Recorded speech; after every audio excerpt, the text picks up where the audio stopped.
Canada visitor visa को लेके एक बैड न्यूज आ रही है, वो आपसे शेयर करूंगा। प्लस जिनकी फाइल लगी हुई है, जो लगाने वाले हैं, उनको बताऊंगा कि क्या करना चाहिए उनको।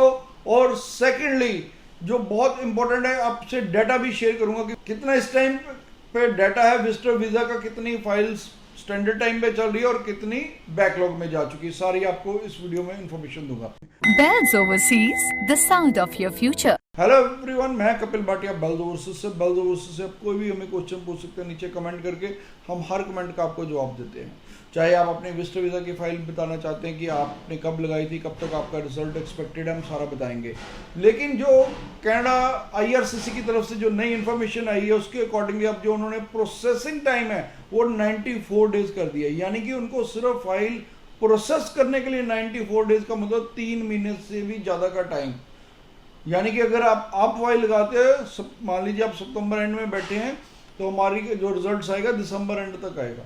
3 महीने से भी ज़्यादा, और प्रोबेबली जनवरी में भी आए। अब कहीं ना कहीं दिखाता है कि कनाडा विजिटर वीज़ा ने जो अनाउंसमेंट IRCC ने की थी वो ही उसी को फॉलो कर रहे हैं, क्योंकि उनके minister immigration minister mark Miller ने कहा था कि हम टेम्परेरी रेजिडेंट वीज़ा को कम करना चाहते हैं। जो टूरिस्ट विजिटर वीज़ा मेजरली वही आता है टेम्परेरी रेजिडेंट वीज़ा में, तो उसमें अब उनका रुझान भी दिख रहा है कि एक तो वो प्रोसेसिंग बहुत लेट कर रहे हैं, रिजल्ट्स भी बहुत कम आ रहे हैं, और ऊपर से रिजल्ट्स भी 50-50 आ रहे हैं। कुछ का वीज़ा आ रहा है, कुछ का वीज़ा नहीं भी आ रहा। तो जो भी आप फाइल लगाना चाहते हो, कम से कम 4 से 5 महीने आगे की डेट डालें, अपनी ट्रेवल डेट। उसके बिना फाइल मत लगाएं। दूसरी बात, अगर आपका मान लो 2 मंथ हो गए हैं, तो आप हर 15 डेज बाद वेब फॉर्म रेज करते रहिए।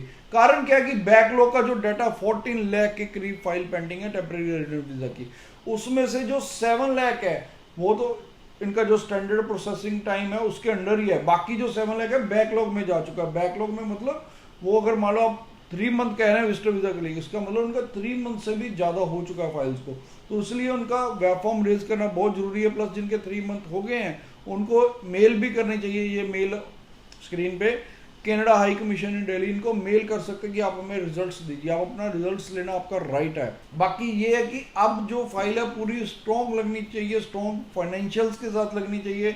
आपका जो होम टाइज है वो भी दिखाओ कि हमारा होम टाइज है, यहाँ पर आपकी प्रॉपर्टीज है, यहाँ पर आपका टेक केयर करने वाला कोई नहीं है, तो आप वापस आओगे ही। वो अपनी होम टाइज प्लस अपनी जो ब्लड रिलेशन के जो लोग हैं वो भी दिखाओ कि हम इकट्ठे फेस्टिवल एंड सारी चीज़ें सेलिब्रेट करते हैं, तो हम वापस आएंगे, हम अपने कल्चर से प्यार करते हैं, हम अपनी कंट्री से प्यार करते हैं। ये सारी चीज़ें लेटर ऑफ एक्सप्लेनेशन यानी कि जो कवरिंग लेटर उसमें मेंशन कीजिए। और उसमें हो सके तो जैसे हम स्टूडेंट वीज़ा की SOP बनाते हैं उसी तरह कवरिंग लेटर बनाओ, उसमें एक एक चीज़ एक्सप्लेन करके लिखो, ताकि वीज़ा अफसर को उसकी सारी डिटेल मिले। प्लस उसके साथ सपोर्टिंग डॉक्यूमेंट लगाइए। अगर आपके सपोर्टिंग डॉक्यूमेंट भी क्या सारी चीज़ें साथ में, तो आपको वीज़ा अफसर कहीं ना कहीं डिनाई करने से पहले 1-2 बार सोचेगा। अगर आपका कोई भी क्वेश्चन है तो आप नीचे हमें कमेंट कर दीजिए। हम हर क्वेश्चन का आपको रिप्लाई देंगे, हर कमेंट का आपको रिप्लाई देंगे। या आप हमारी बेल्स ओवरसीज की जलंधर, लुधियाना या अमृतसर ब्रांचेस में विजिट भी कर सकते हैं। Bells Overseas, the sound of your future.